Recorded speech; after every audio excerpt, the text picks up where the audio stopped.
Wow. I like that we, this is the beginning of the year and we had our big rebrand into a JRPG podcast and farming podcast, and now we're just a musical podcast. Yeah. Have you watched any good musicals lately? Yeah, the Rocky Horror Picture Show, I know that's one of your favorites. Mm-hmm. Do shows with theme songs count as musicals? Yes. All right, then yeah, but almost everything. Okay. Something I didn't tell you. My partner and I, we went up to New York last week. We saw Seinfeld on Broadway. Stop it. You're making that up? No, it's Seinfeld the musical on Broadway. That's not real. No, we saw it. I'm gonna have to Google Seinfeld the musical. I can't We tell did, this I is promise. a bit. Why would I be serious about this? I don't know. I mean, that sounds. Would you not go and see a Seinfeld musical? All right, that's like the one musical I would maybe go and see. Like you came to this with the most convincing thing. I'm like, oh, this might have broken you out of your shell. Yeah. Wow. I also like how this is the second episode in a row that we're starting talking about Seinfeld. I don't have my bass anywhere.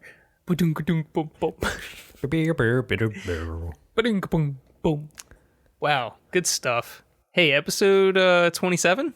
I think so. No, it's funny. I think we riddled off like 20 GG names last episode. Did we ever say good game?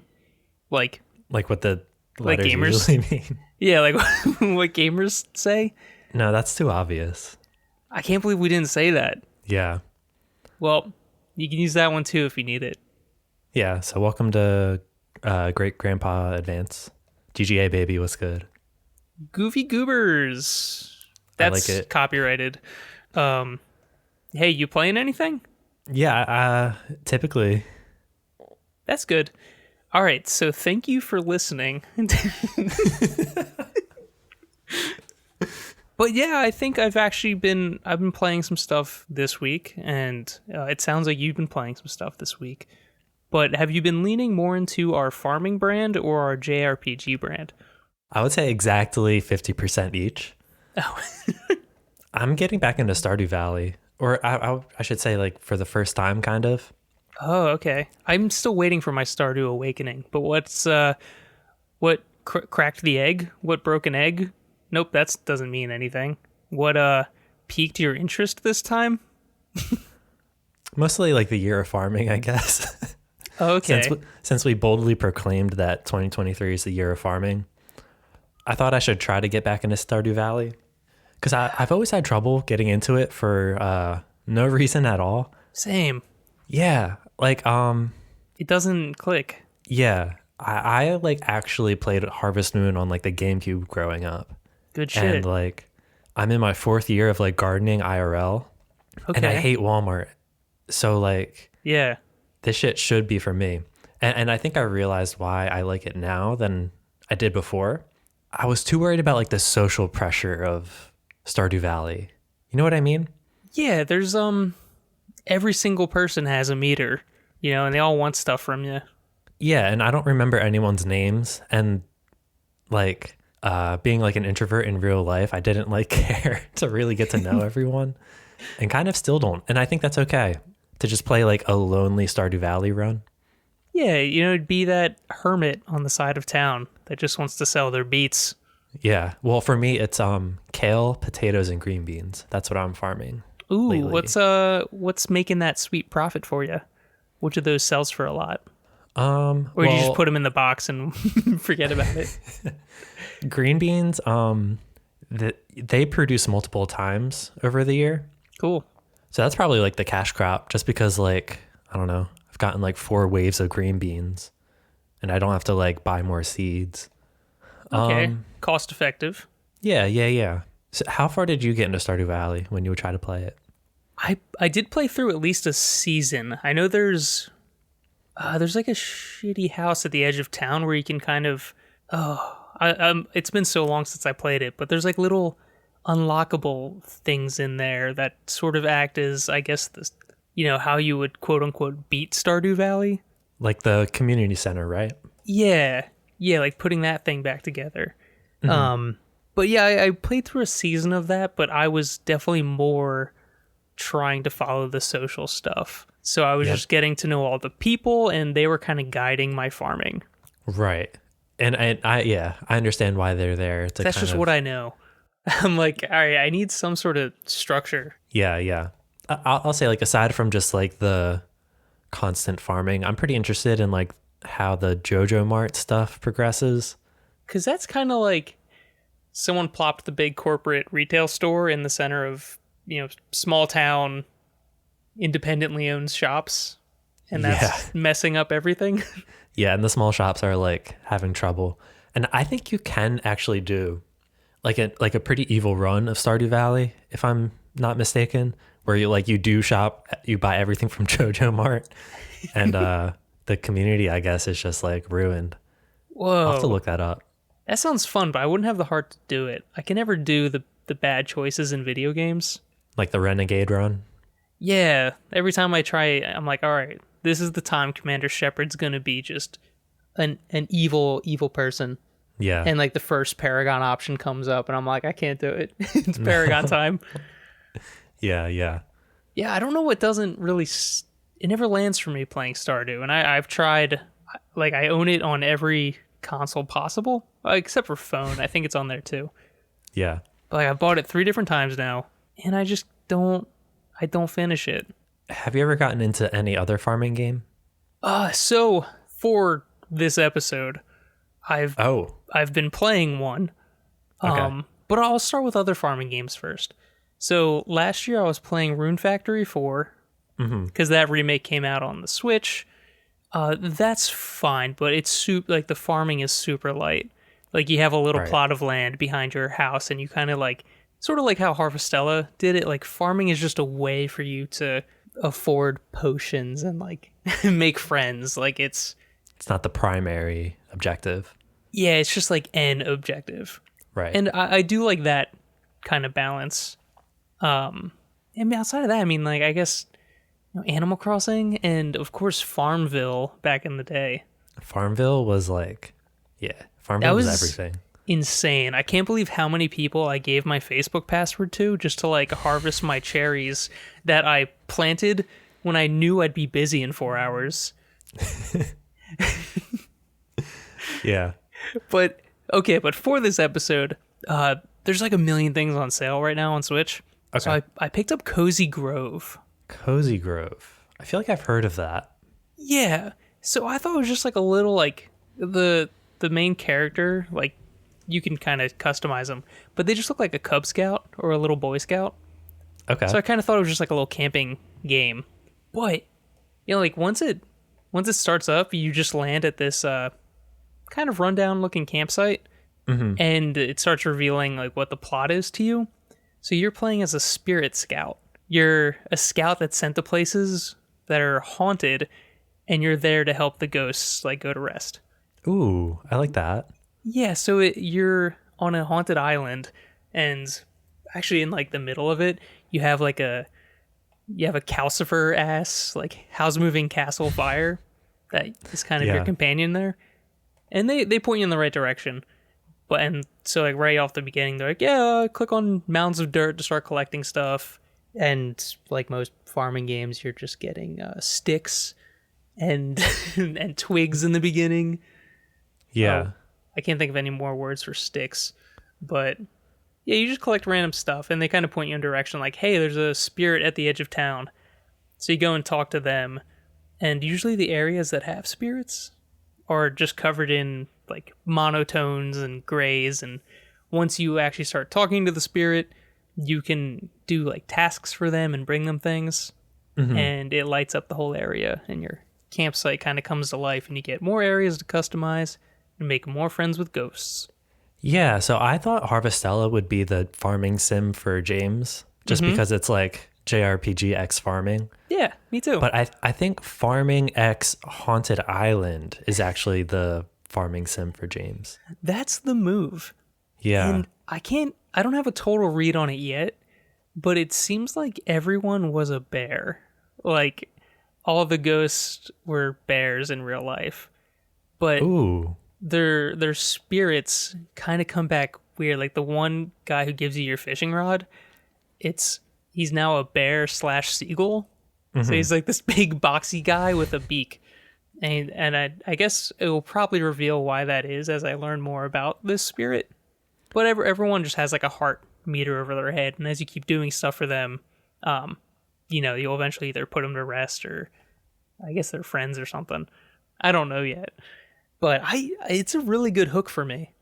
And like even on the loading screens, it's like, hey, this game goes in real time, so it's synced with your Switch clock. And cool. Yeah, and really there's only it says there's 30 to 60 minutes of new content each day, and the rest is like just what else you want to do. So it's not designed for you to like pick at all day or like grind and min-max your farm or anything. Yeah, or, sorry, it wants your you campsite. Yeah, like it wants you to take a break. Yeah, so like you just check up on your ghosts, maybe meet a new one, do their tasks, or like upgrade your tent or get some more tools or whatever. But yeah, it just kind of wants you to put it down after a little bit. That's tight. I'm looking at this art style, Kinda like the looks watercolor. Yeah, it kind of looks like ever so slightly. If someone more like twisted made it, it would look like Cult of the Lamb. Like if you squint your eyes and like make it a little darker. Yeah, then it's Cult of the Lamb kind of style. Yeah, but and I guess it's way cuter. Yeah, I guess it's on like a similar like isometric plane. Mm-hmm.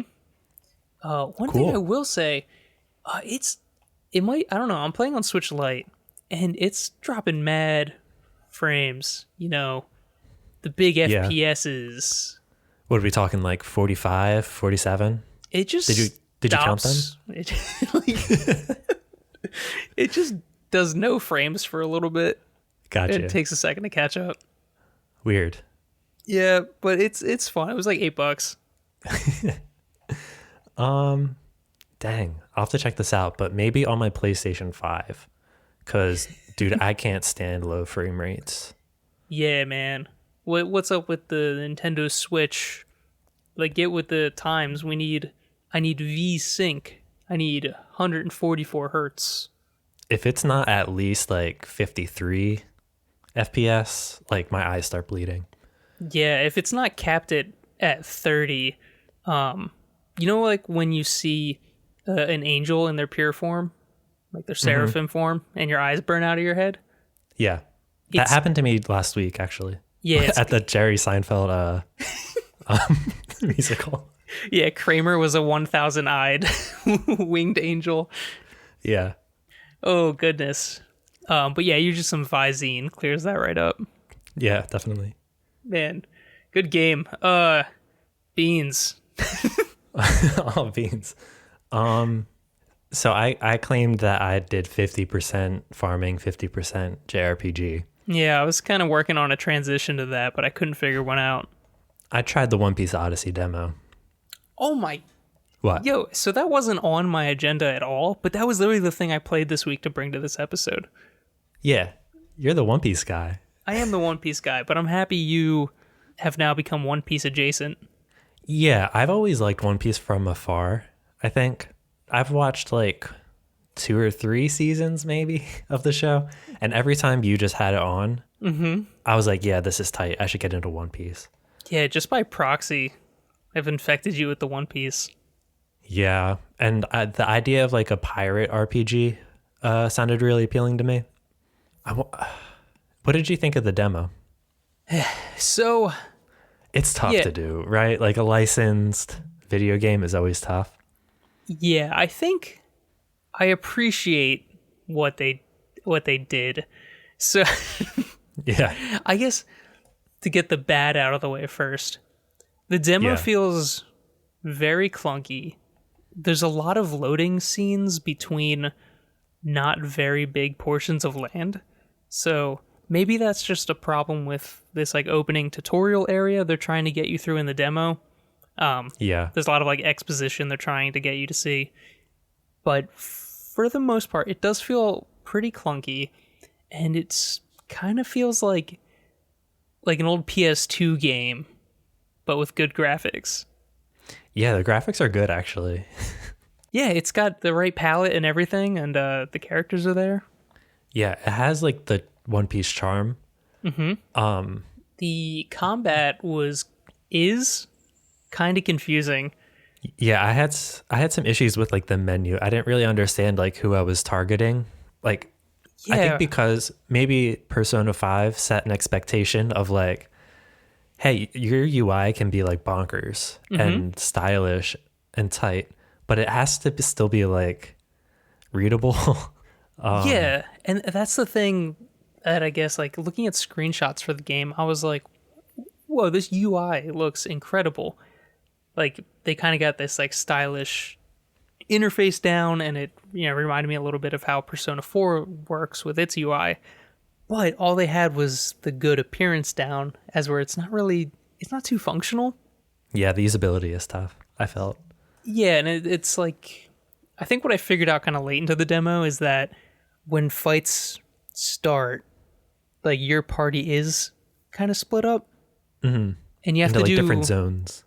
Yeah, so you have to defeat whoever is directly in front of your character before you can kind of get around to targeting whoever's in front of your other party members. Right. And that was just like kind of hard to realize too, because like you can still see the other characters and stuff on your screen. So I'm like, they don't look like they're in a different zone. But like, so you have to look at the UI to determine that. So if, if the UI looks good and all the characters are spread out and you can see everyone's health bar, that's bad. It means they're not grouped up. Yeah. If they're all jumbled together, that's good. Yeah. So I don't know. It's a Bandai game.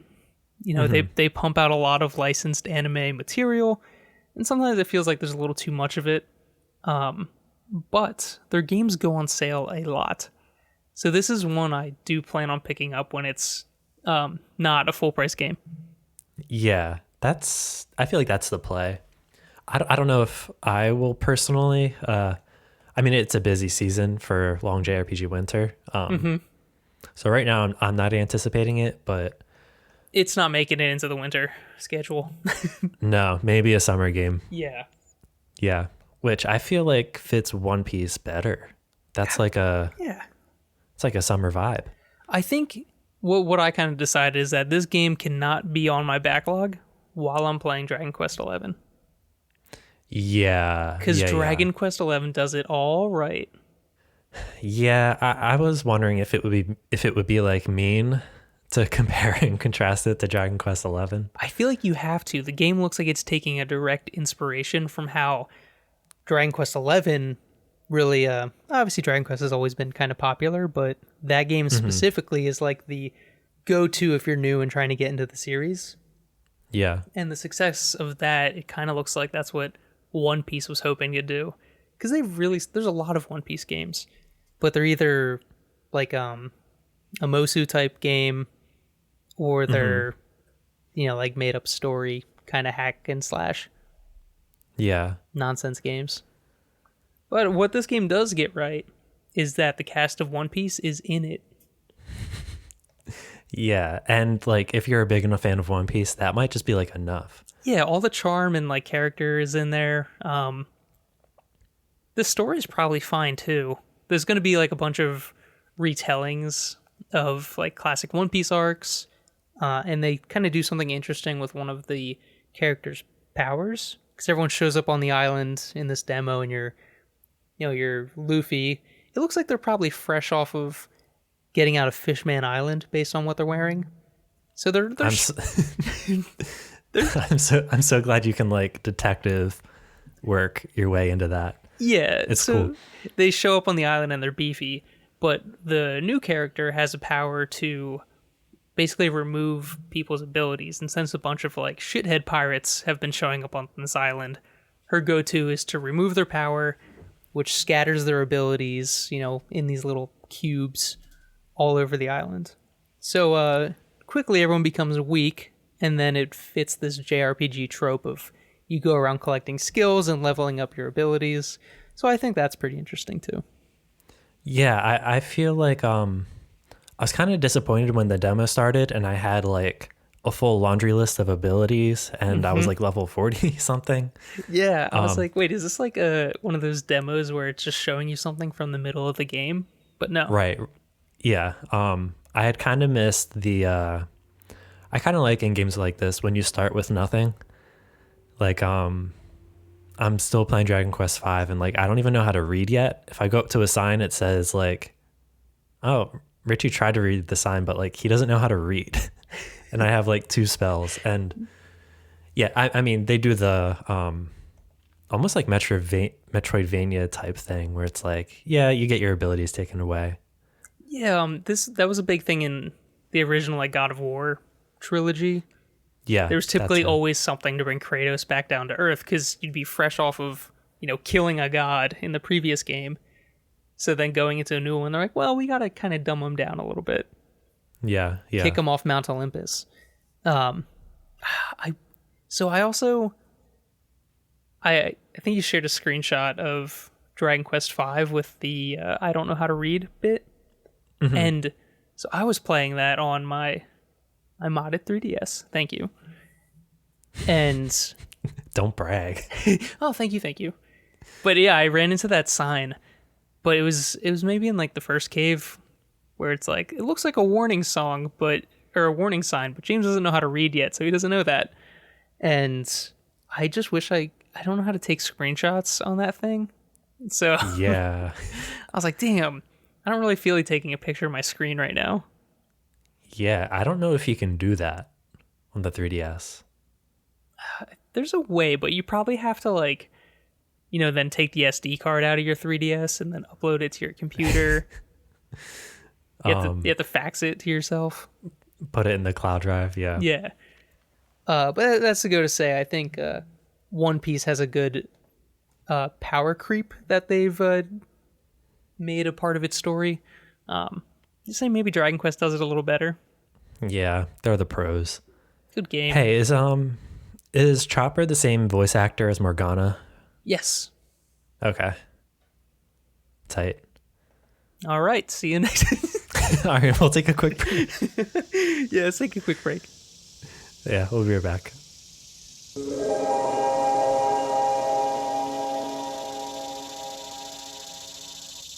Cool. That was a good sip. Yeah. Did you have a sip time on your break? Yeah. Yeah, I'm hydrated. Yeah. It feels good to drink water. Yeah, sometimes you just need a little water. Or like a tall glass of orange juice right after you brush your teeth. Yeah. I do that most mornings. Or a breakfast ham. I don't do that. Yeah, I don't eat ham. Yeah. Neither of us, yeah. Ever. Have you been playing anything else? Whoa. So I guess I can go into my Dragon Quest XI check-in. Ooh, I would love that. So my favorite thing about Dragon Quest XI, I've said this before, Hit me with it. but when you start the game back up, it goes, hey, last time on Dragon Quest, and gives you a quick little recap. And almost every single time I turn the game back on, it's before some huge event. And I'm like, why didn't I just play for 5 more minutes? Yeah. So this one, I load back in, and I'm ready to hop into the painting world. So there's a mural that's been devouring the townspeople of this town called Phenomenon. Phenomenon, yeah. Phenomenon. Yes. So I went and did that dungeon real quick. Man, that fight was cool against Door in Gray. Yeah. Yeah, I mean, I really remember, all the towns are really tight in Dragon Quest XI, but Phenomenon's really cool. Yeah. And it's just like a really interesting little story in that. Like, you're trying to help that little... are we allowed to do spoilers about Dragon Quest XI? Yeah. Okay. Well, I'll keep them light.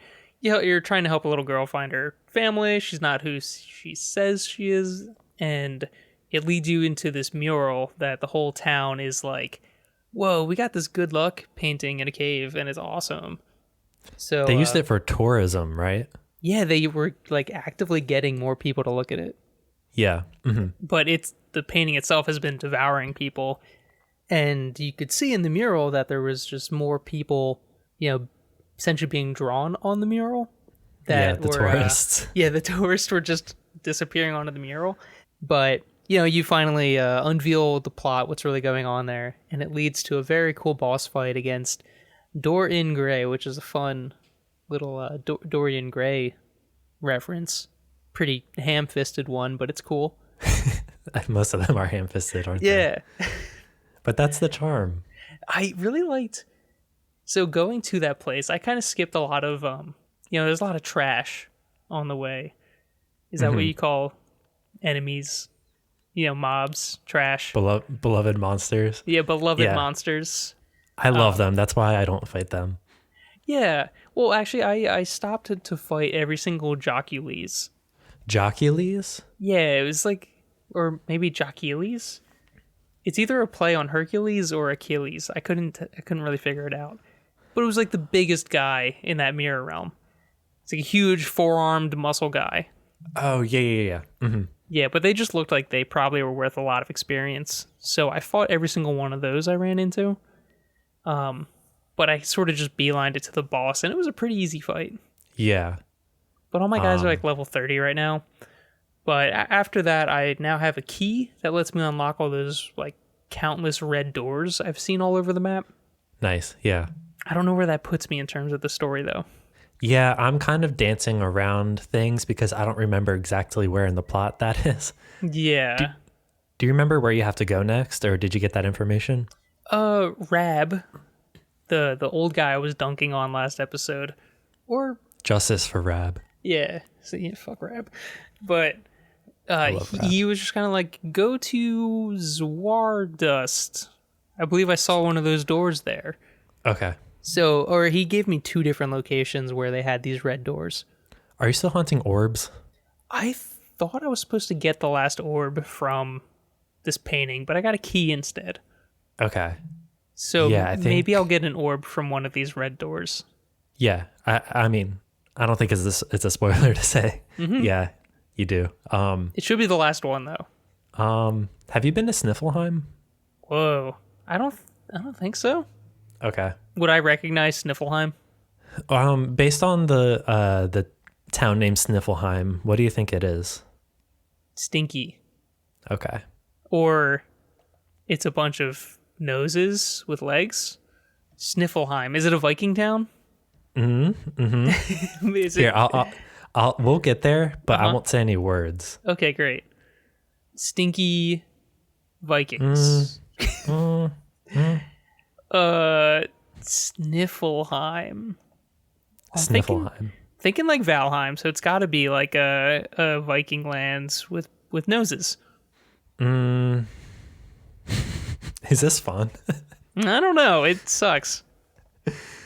You'll get there. Cool. I don't think it's like a spoiler. It's kind of what you expect, right? Like it's like the Swedish sort of insert in this game, but it's like a winter kind of area. It's like in the snowy spot. Okay, so I got to get there before winter's over. Yeah. Mm-hmm. Okay, cool. Yeah, I'll do that. But like as I was thinking about like why do I like Dragon Quest? I think it could be like encapsulated in I think any other JRPG would have called that place like Winterhold or like Snowheim. Yeah. But Dragon Quest will call it Sniflheim. Does that make sense? Is that like I think like the thematic reason why these games are tight? Okay, I think yes, that is. I can draw a similar contrast. So I was playing Final Fantasy VI, and one of the enemies is just called a were-rat. Were-rat. Were-rat. Okay. Yet, when Dragon Quest is asked to deal with a werewolf-inspired monster, you have the be-werewolf or a scarewolf, and that's funny. As where Final Fantasy just says, were-rat. Yeah. No, that's it. I feel like that's like the thematic reason why these games are tight. And so, are you enjoying your trek through 5? Yeah, I feel like I talked mild smack last episode that I regret. Yeah, well, I mean, it was just because it's really hard to enjoy a mobile port of things. Yeah, I think what I should have said is like I empathize with the developers who had to try to figure out how to put like a JRPG on a telephone, like my Apple telephone. Yeah. And I think they did a really good job because I'm still playing it. Yeah, and at the heart of it, it's really giving people a way to, legally show their interest in these old games and like, give everyone with a phone a means to play it. And it may not be like your first choice of where you want to play it, but it's a way. Yeah. And it's really like a good way to still to play the game. Yeah, and I think as that interest, if it ever exceeds expectations, that's when we get the ports to drop on Switch. Like, it seems like that's the cycle with these things. Mm-hmm. Yeah. Or you can mod your 3DS. Yeah, or that. Or I could easily play Dragon Quest V on my computer. Yeah, good point. So one complaint I will say, what that game does on the 3DS is, how it's a long ways game, like the way you're playing it on your phone. Yeah. That's how it looks on the DS, but there is the DS hinge in the middle of the whole thing. So sometimes my eyeballs will go like crossed trying to put the two images together. It's like as you're rotating the camera, it's perfectly displaying across both screens, but that hinge will make my eyeballs not put them together sometimes. So you'll see a chest on the top screen, but you're walking around the bottom screen. I'm like, damn, there's a hinge in the way. I can't get to that chest. But it's a straight line. Are you always on the bottom screen? You're always on the bottom screen, yes. Interesting. And are fights like the enemies at the top screen and the battle options are in the touch screen? No, there's a little icon of your head on the top screen and all the enemies are on the bottom screen. What? Okay. Yeah, the top screen doesn't do too much in battles. Have you gotten far into Dragon Quest V? Not really. I think I'm just in the first town, and they're all kind of like I'm just talking to the townspeople, and they're like, there's a cave here, and I lost someone in there. If only someone was brave enough to go in there, but your dad's busy. A certain like 5-year-old kid. Yeah. So I'm like, well, I guess I could go in the cave. And then I died, so I did turn it off. Yeah. Some of the things hit like a truck. Yeah. I feel like I had to like surprisingly grind in that game super early. Mm-hmm. Could be because you're a 5-year-old. Yeah, and the fear of like, well, if I die, I just go back to my last save. Yeah. That's really tough in 2023. It really makes me appreciate having save states for a lot of things.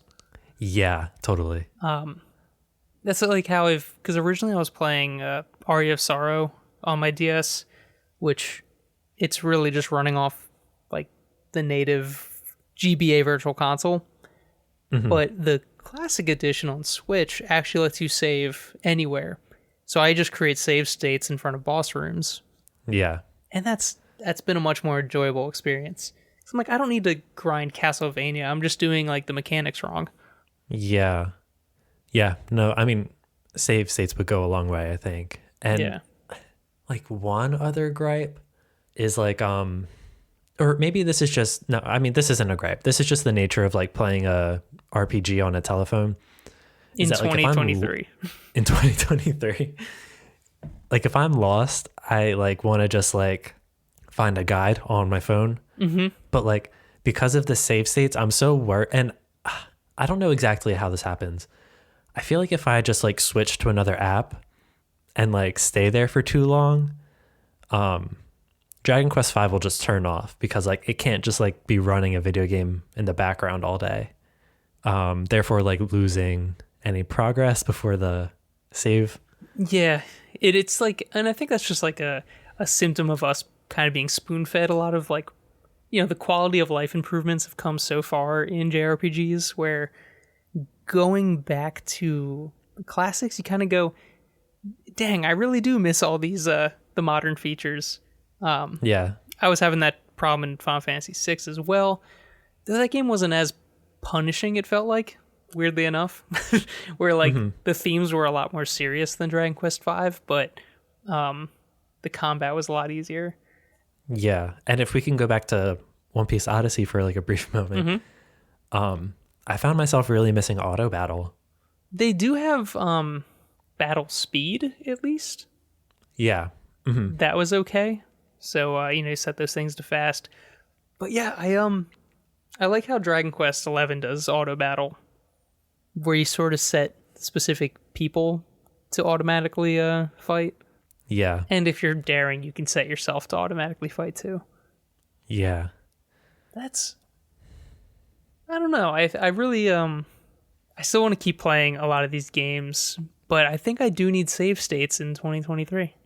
Yeah, I just think it's interesting how like the way things change nowadays sets like an expectation that makes older things a little more difficult to get into.